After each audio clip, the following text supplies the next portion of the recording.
Hello students, आज हम शुरू करने जा रहे हैं क्लास 10th साइंस यानी विज्ञान की क्लास, जिसमें हम chapter number 1 chemical reaction and equation यानी रासायनिक अभिक्रिया और समीकरण को अच्छी प्रकार से पढ़ने वाले हैं। इसके शॉर्ट नोट्स भी आपको प्रोवाइड करवाए जाएंगे।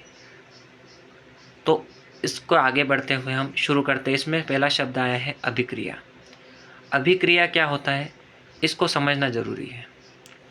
अभिक्रिया अभिकारकों से मिलकर कोई उत्पाद बनता है, तो ये जो है अभिक्रिया कहलाती है। जब दो या दो से अधिक अभिकारक मिलकर आपस में प्रतिक्रिया कर एक नया उत्पाद बनाते हैं, तो उसे हम अभिक्रिया कहते हैं।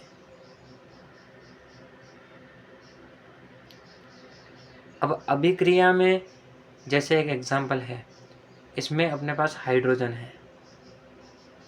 हाइड्रोजन, अब उस हाइड्रोजन में ऑक्सीजन को जोड़ा गया है, यानी उसकी प्रतिक्रिया या रिएक्शन ऑक्सीजन से करवाई गई है, तो हमको मिला है जल। तो हाइड्रोजन और ऑक्सीजन यहाँ अभिकारक हैं, जो LHS साइड में है, यानी लेफ्ट हैंड साइड में है। और जल जो है यानी H2O, ये हमारा उत्पाद है। अब बात करते हैं कि रासायनिक अभिक्रिया क्या होती है। तो दो या दो से अधिक पदार्थ आपस में अंतर क्रिया करके परिवर्तित हो जाते हैं और एक या अधिक भिन्न रासायनिक गुण वाले पदार्थ बनाते हैं, तो उसे रासायनिक अभिक्रिया कहते हैं। हमने क्लास 9th और 8th में पढ़ा होगा रासायनिक परिवर्तन के बारे में, जिनमें एक बार परिवर्तन आ जाता है तो पुनः अपनी पुरानी स्थिति में नहीं लाया जा सकता। इसी प्रकार रासायनिक अभिक्रिया से अंतर क्रिया में परिवर्तन हो जाता है, जिनसे एक या एक से अधिक रासायनिक गुण वाले पदार्थ का निर्माण होता है। अब इसमें यही बात है कि अभिकारक क्या है।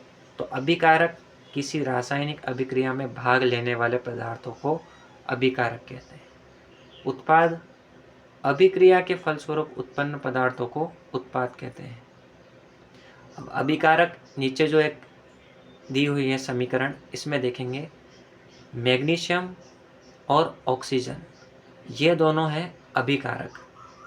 और मैग्नीशियम ऑक्साइड, ये एरो के जो लेफ्ट हैंड साइड में है LHS है, इसको हम कहते हैं अभिकारक। और जो एरो के राइट हैंड साइड में होता है उसे हम कहते हैं उत्पाद। इसी प्रकार हम बात करते हैं कि रासायनिक समीकरण क्या होता है। तो समीकरण समझना है तो उसके लिए समझना होगा हमको इस इक्वेशन को।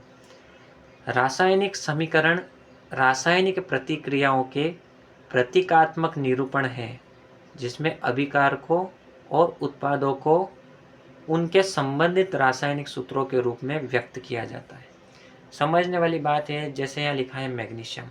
अब मैग्नीशियम को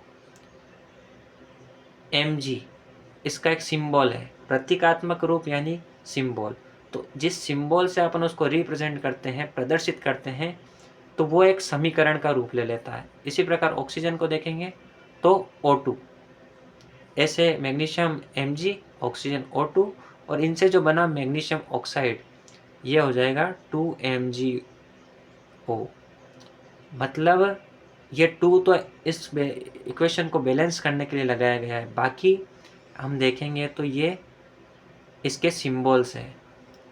अब इसमें हमें ये बात का ध्यान रखना होगा कि अभिकारक, ये जो दो मैग्नीशियम और ऑक्सीजन अभिकारक है, इस तरफ भी, और मैग्नीशियम ऑक्साइड जो हमारा उत्पाद है, दोनों तरफ लेफ्ट हैंड साइड और राइट हैंड साइड दोनों तरफ हमको सिंबल से रिप्रेजेंट करना है, तो हमारा जो है रासायनिक समीकरण या केमिकल इक्वेशन बन के तैयार होगा। अब बात आती है कि इसको बैलेंस यानी संतुलित कैसे करेंगे। तो हमारे ध्यान में आता है कि हमने ये लिया है एक रासायनिक समीकरण। इसमें पहला हमने लिया है मैग्नीशियम। और ऑक्सीजन, इन दोनों को हमने रिएक्शन करवाई इन दोनों के बीच में, तो हमको मिला मैग्नीशियम ऑक्साइड। लेकिन ये बैलेंस कैसे होगा ये हमको देखना है। अब मैग्नीशियम में LHS की तरफ एक ही है परमाणु की संख्या, और RHS में देखेंगे तो एक ही है, मतलब ये तो सेम है। अब ऑक्सीजन के लिए देखें तो LHS में 2 है और RHS में 1 है। अब बैलेंस हमको ऑक्सीजन करना है, तो हमारी इक्वेशन बैलेंस हो जाएगी, यानी संतुलित हो जाएगी।